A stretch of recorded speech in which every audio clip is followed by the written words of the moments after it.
Shall we be seated in the presence of the Lord? By the grace of God, just like our leader has rightly said, we shall be talking about vision, transparency, and sustenance. Vision, transparency, and sustenance. So we are going to just look at it in three ways. First, we talk about vision.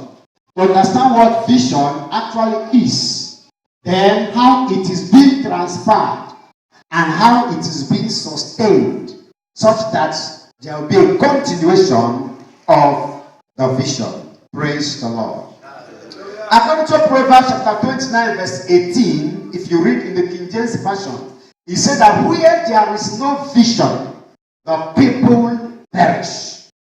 Where there is no vision, the people perish.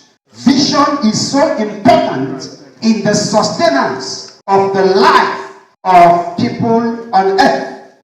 According to Greek, the word for vision is called horama. And horama simply means something that is seen, a sight or a spectacle. Horama. Another word for it is called optasia. Optasia, from where you get the English word optica, optics. Optasia simply means a sight or an appearance. And then the third word for vision is called horasis. Horasis means seeing or the sense of sight. Vision. What exactly is vision? According to the English dictionary, it said that vision is an idea or a picture in your imagination. An idea or a picture in your imagination. Dictionary also says that vision means a dream or similar experience, especially of a religious kind. And the dictionary also says that vision is the ability to think about or plan the future with great imagination or intelligence. They have different meanings. Either it is an idea or a picture in your imagination, or can call it a dream or similar experience like trance, or it is a mental vision, the ability to think or to plan the future with great intelligence or imagination. Vision has such synonyms like idea, purpose, goal, foresight, target, aim, expectation, mission, pursuit, heavenly revelation or inspiration, and insight into the future. These are synonyms of the word vision. It simply means an invisible picture of what you are made to be, what you are created to achieve, to fulfill, to become, etc. There is nothing as powerful as a vision. Anything that is made on earth is made twice. Firstly, as a vision. Secondly, as a physical reality. Vision is like a building. Before any worthwhile building is made, there is first of all the architectural design. After that, the engineers will now translate the design into a concrete building. So the concretizing of the design is the manifestation of something that is finished but not started. Hello? The architect will finish and say it is finished. In fact, there will be a car even parked at the building which the site has not been cleared. So vision is going before starting.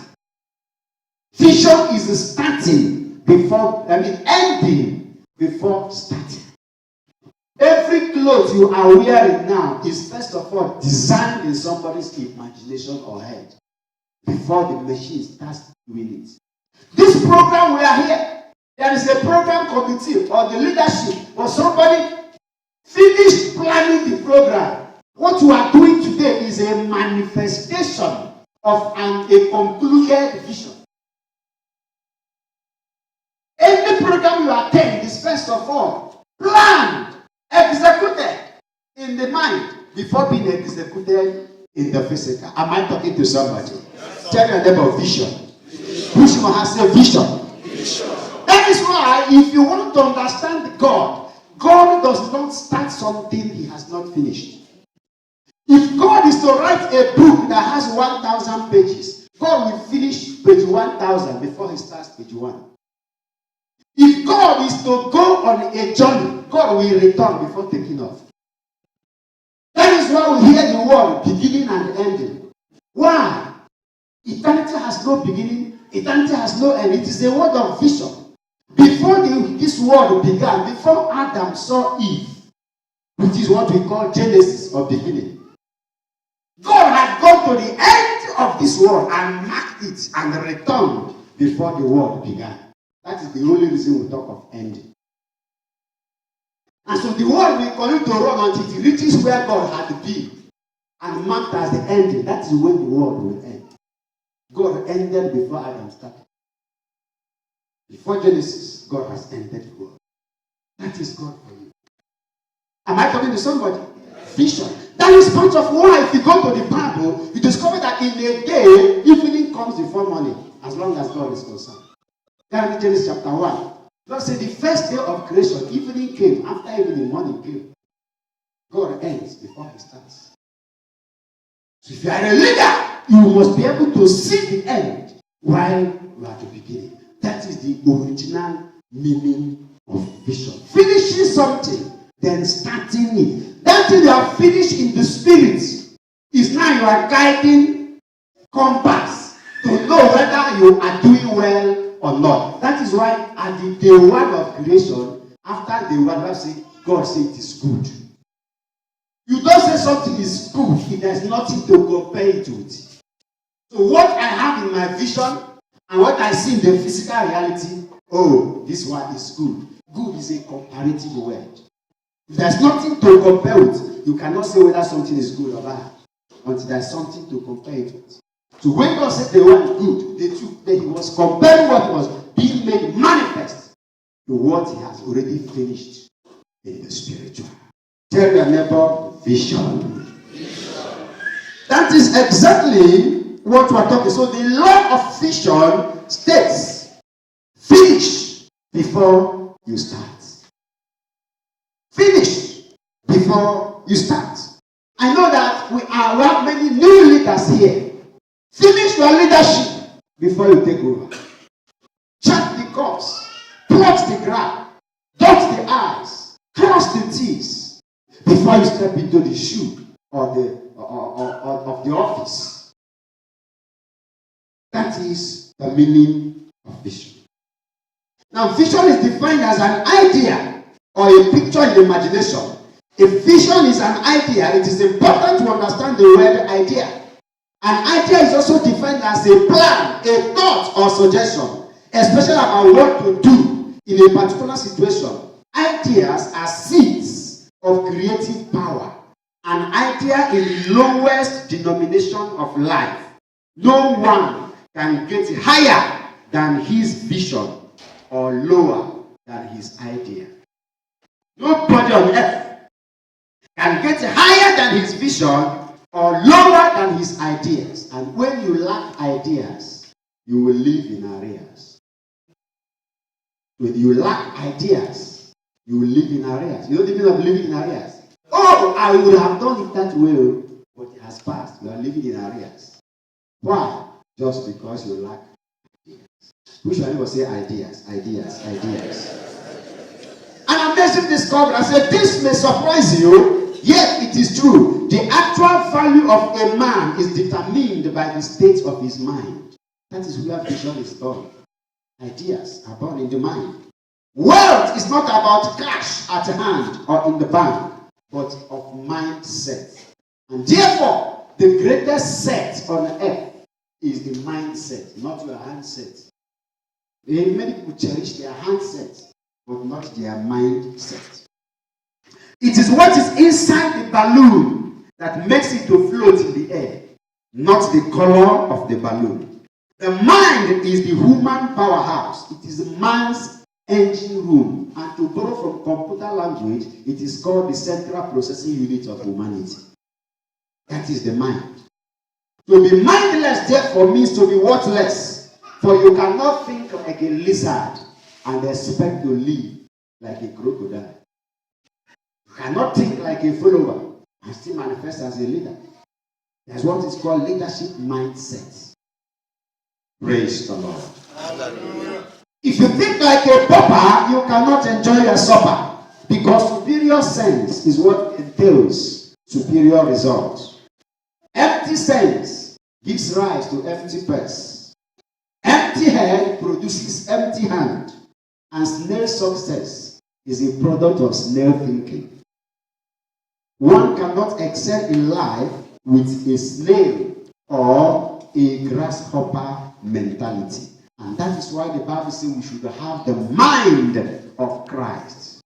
Let this mind be in you. In other words, have his kind of vision, have his kind of mentality. From with God, all things are possible. Meaning, have a possibility mentality. Think possibility, think greatness, think success. Don't give room for failure. Tell your neighbor it is possible.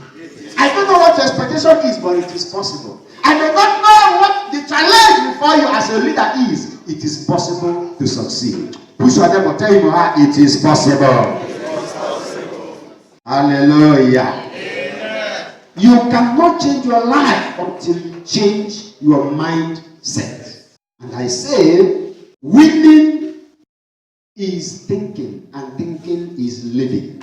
If you refuse to think, you are sure to sink. If you refuse to rethink, you will surely shrink. And as you shrink, you will begin to stink. Now the acronym MIND, M-I-N-D, stands for Man's Integrated Need Meeting Device. Man's Integrated Need Meeting Device. Meaning that whatever will meet your need is equipment, is your mind. When God gave you a mind, He has given you success. But the way you use it, the way you think, the vision that comes out of your mind, your imagination, is what determines how far you will go in life. Praise the Lord. Every time you pray, always listen to your heart. For God will always send ideas as the answers to your prayers. God, how do I go about my leadership? When I came, brother, our leader was outgone leader, Bro Kenneth. He was saying, I want to be like Amos. I want to be. He was praying. And God said to him something. How do you think that God said to him? Do you think that God came and was talking to him like this? God just sent him an idea or a message. You are not Amos. You are Kenneth. Meaning, the original. Don't be an imitator. Don't be a photocopy. Tell your neighbor, be original. Be original. Anytime you are seeking the face of God, just listen to your heart. The Lord will communicate to you through ideas. We call it text messaging. God prefers text message to phone call. Hello? Text message is customized and personal, more personal than phone call. For instance, if somebody begins to call me now, hello, where are you? I am at Kagini with Diasan Internationals. All of you will hear what I say. It is no longer a personal thing.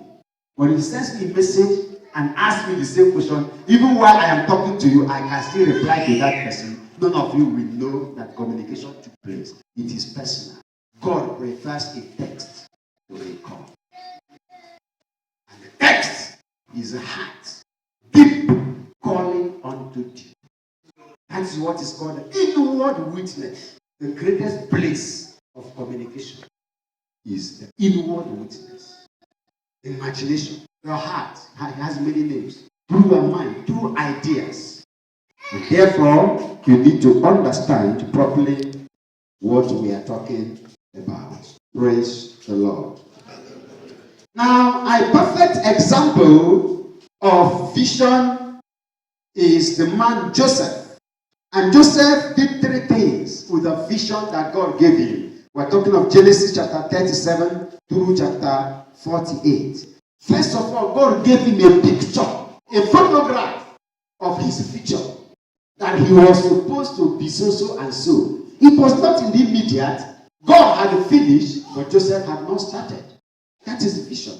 So it was now his duty to work towards actualizing the vision. Every vision brings a responsibility that stretches you for its fulfillment. That is why vision is the beginning of excellence. Praise the Lord. Now, there are three things that Joseph did with his vision that we are to do and call it vision relationship. Number one is to find. Number two is to follow. And number three is to fulfill. Somebody say find. Find means discover your vision. What am I called to be? What am I called to do? What these 3 years, these 4 years I have as a leader, what am I going to achieve? When it comes to vision, there's general vision and there's specific vision. In the general vision, I'm going to talk on that during the sustaining vision.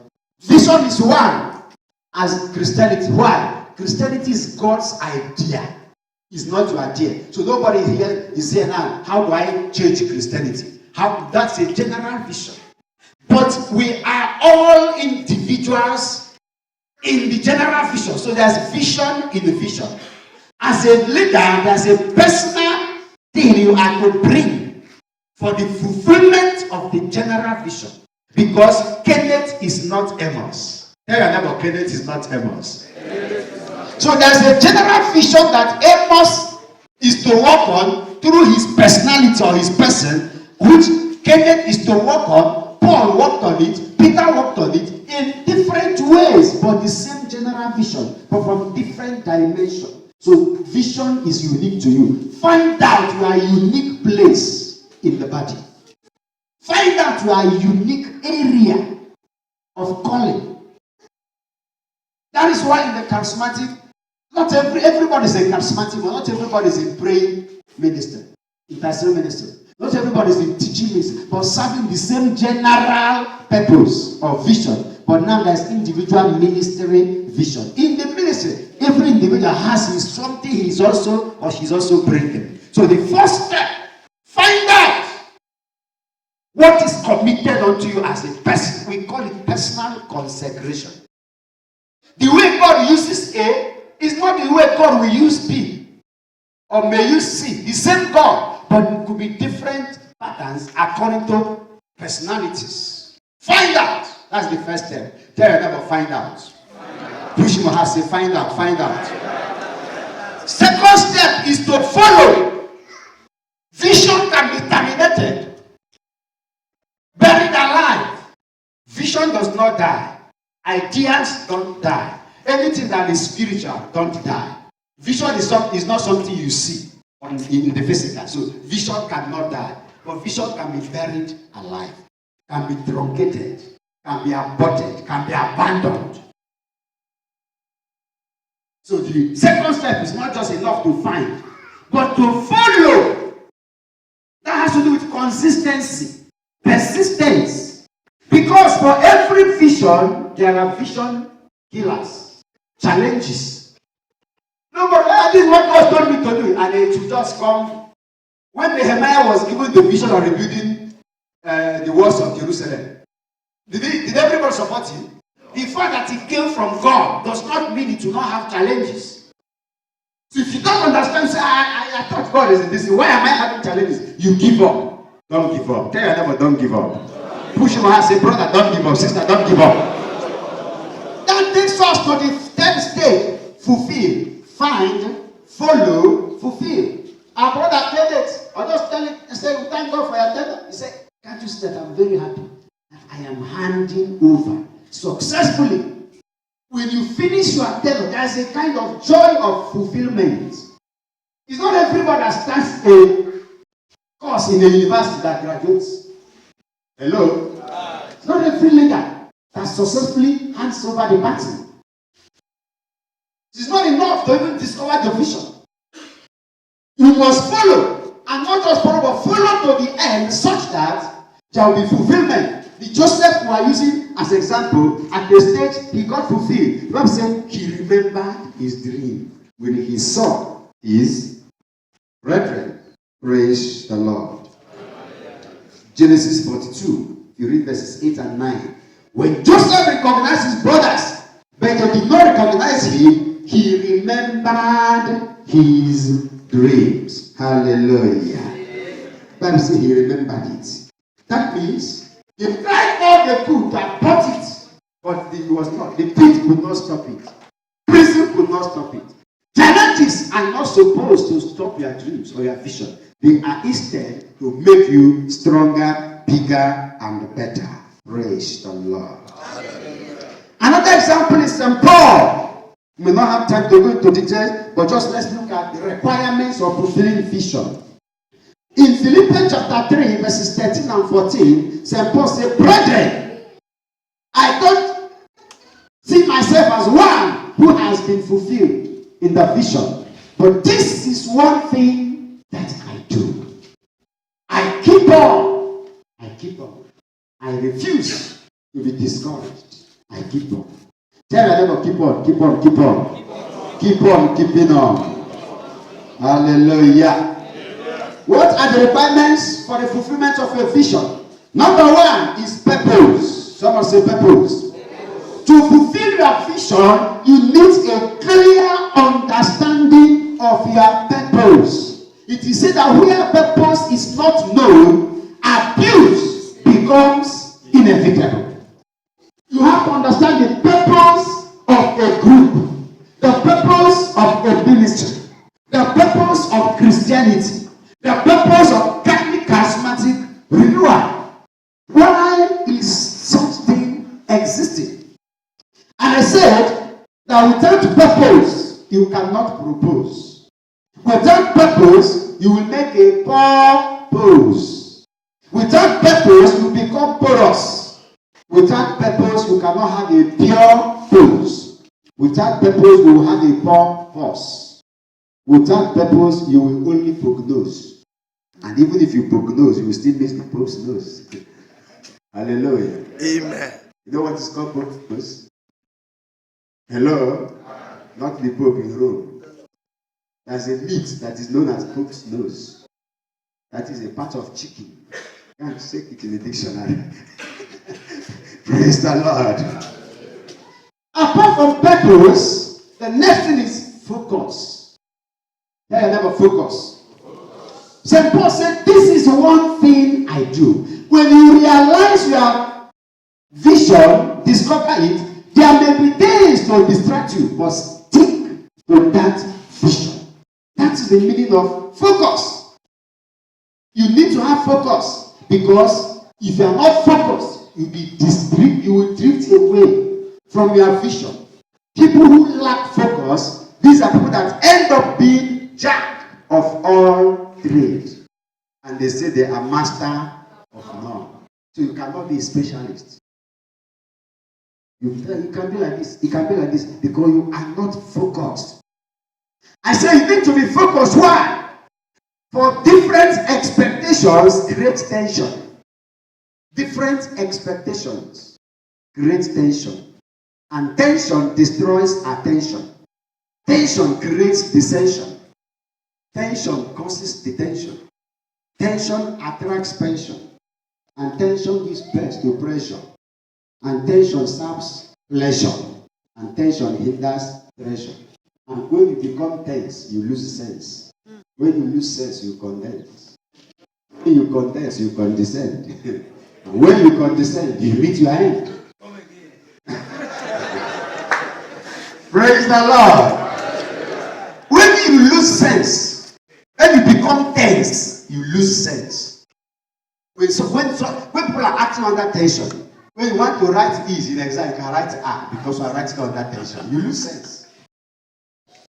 That's why when sometimes they say calm down, they are just trying to don't be tensed up so that you not lose sense. Anytime you get tensed up, you lose sense. When you lose sense, what do? You condense. You are reduced from manifesting your full potential. And when you condense, you condescend. Your level is reduced.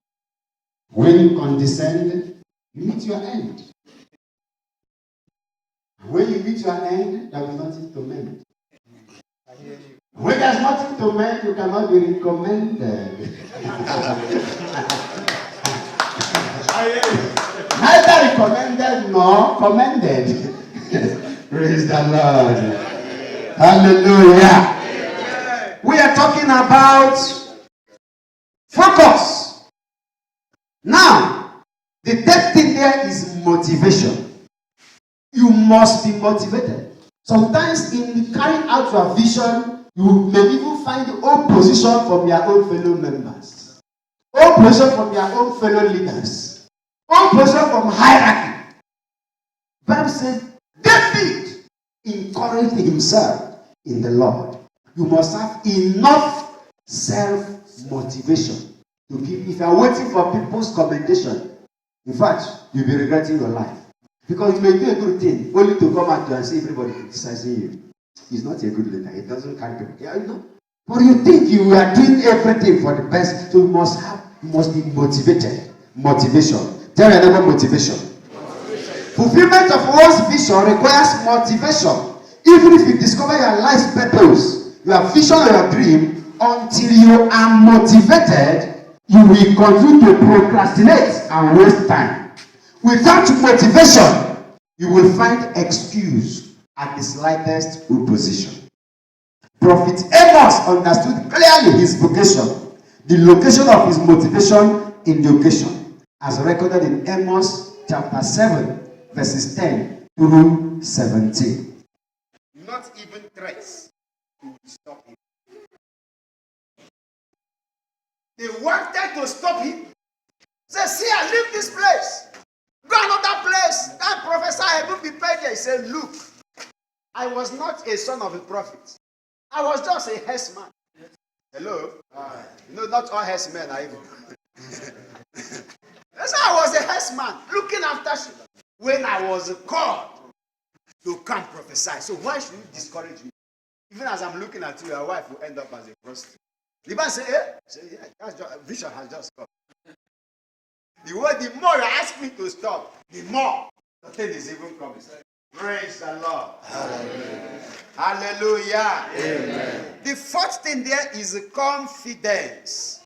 Tell your neighbor, confidence. Confidence. To be able to fulfill your vision, you need to have confidence, both in God and in yourself. You have to believe that what you saw or what you were promised will come to reality. How can I lead such a great people? That was Moses' task.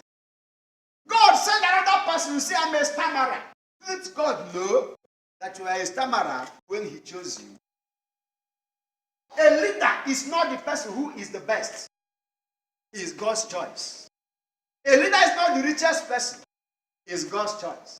A leader is not the most intelligent. It is God's choice. A leader is not the most handsome, the most beautiful. It's God's choice. And sometimes the Bible says God chooses the weak in order to shame.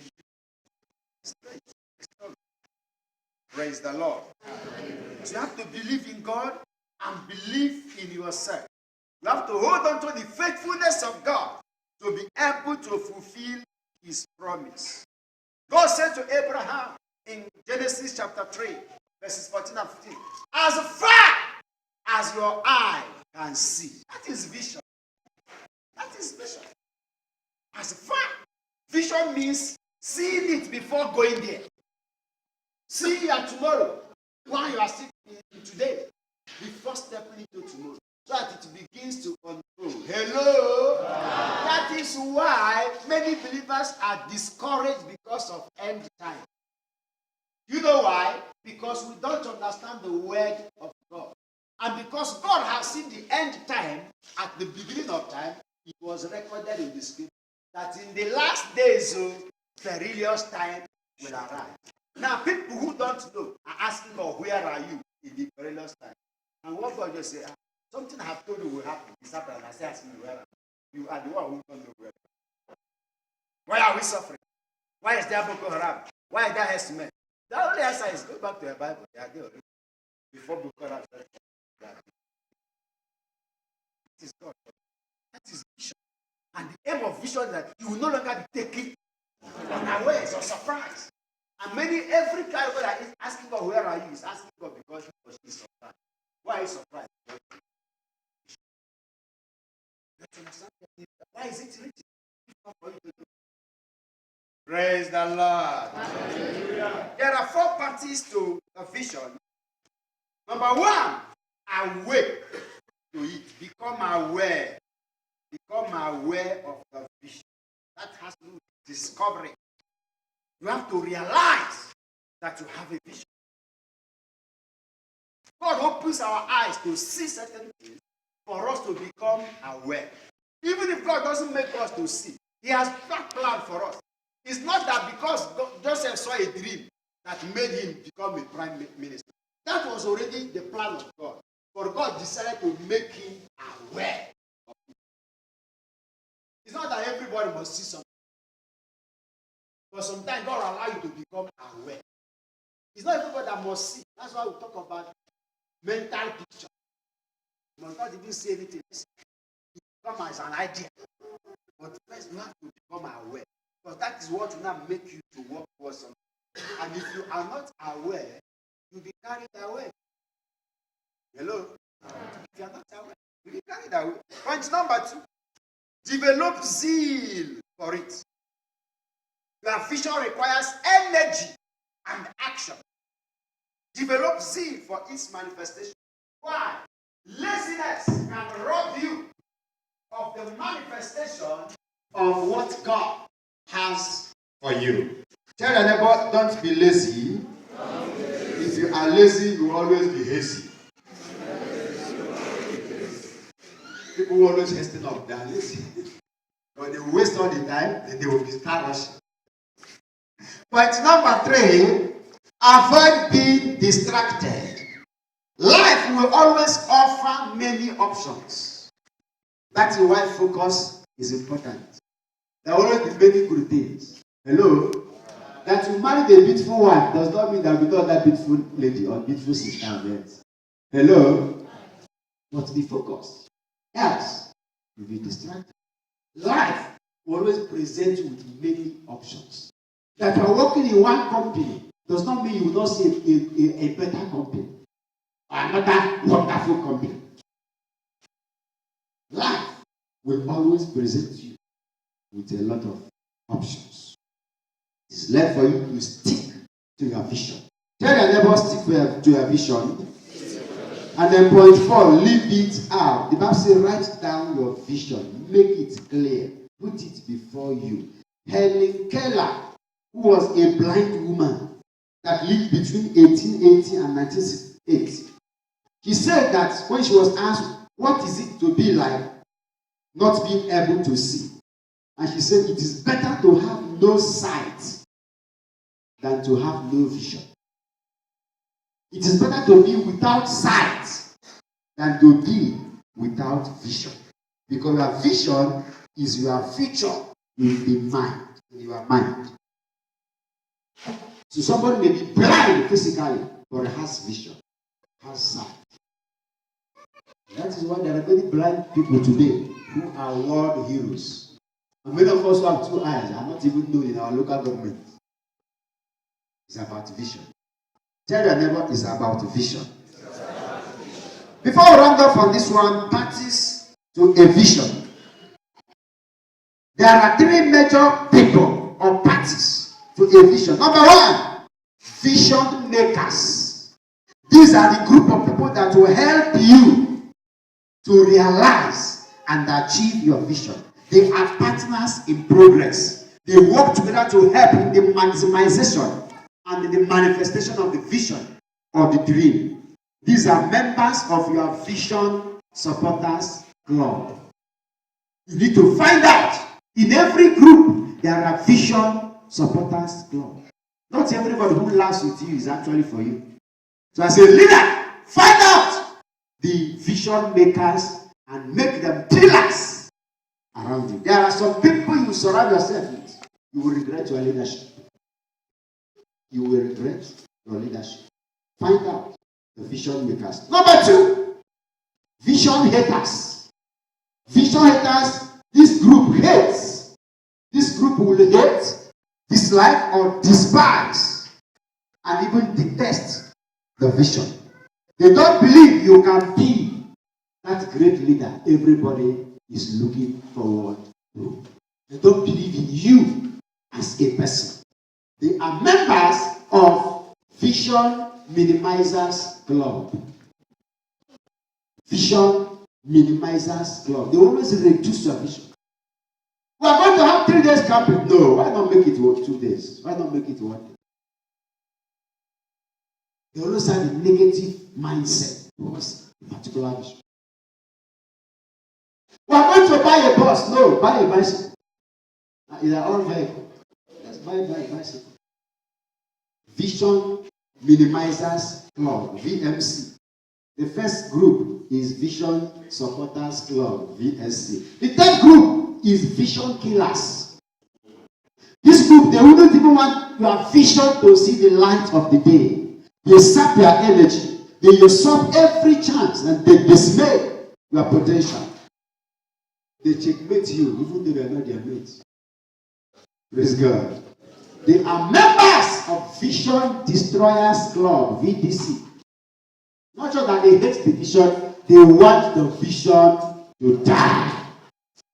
They want you to end as a failure. It is important in your leadership that you detect people and know their ulterior motive